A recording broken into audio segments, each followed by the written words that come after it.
I truly don't understand either. It boggles me, but the natural parts of women's lives are suppressed. That information is actively suppressed from everyone. Women actually don't know so much about their lives and bodies. I think most male children watched Who Cared for People and then didn't assign that value to themselves because they didn't watch any men do it. I was a childbirth educator, and I gave birth 4 times myself. And the act of giving birth is most equivalent to getting into a car accident in terms of what it does to your body. You can have a car accident that you walk away from and you're sore, right? And you can have a car accident that kills you.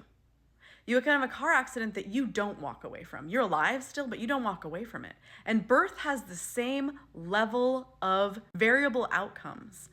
And one of the craziest parts of patriarchy for me is like the idea of a 6-week time frame of recovery, because some women will need 2 weeks and some will need 6 months. The same way you would recover from a car accident. You wouldn't get into a car accident and then be like, okay, everyone gets in a car accident, you get 6 weeks of recovery. We would think that's insane.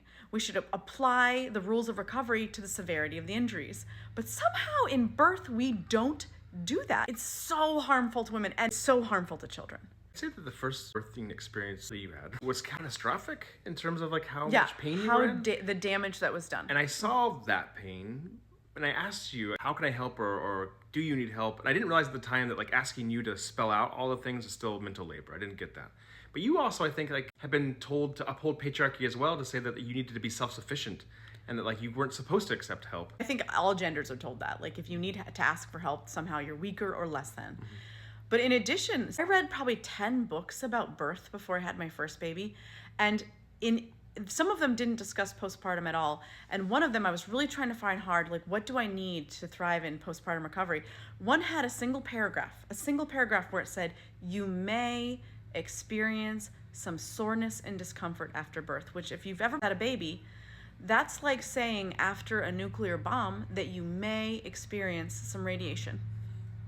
It's the most insane. I did not even know this was a possibility. I had my first child 16 years ago. And even the ability of women to talk about this with other women was so foreign. It's common now on the internet. I'm so grateful that women have this for each other. It was like hush hush, like, oh, don't talk about your struggle. Like we're supposed to just endure this. This is our job as women. And I was not doing okay, but I didn't know how to put language to it because I'd never seen anyone do that. And you shouldn't have necessarily had to. I came back, I wish I'd been anticipatory enough to like pick up all those other roles, not just, taking care of you and like making sure you have your basic physical needs met, like in terms of like food. Taking a shower. Like, try to do some of those things, but like social calendars, like making sure you still had like interactions with people. So I just thought, oh, we'll just put those things on pause. I didn't think about that in terms of You become a new mom and you're a raging extrovert. You'll probably want to be isolated for the next 2 months. Yeah.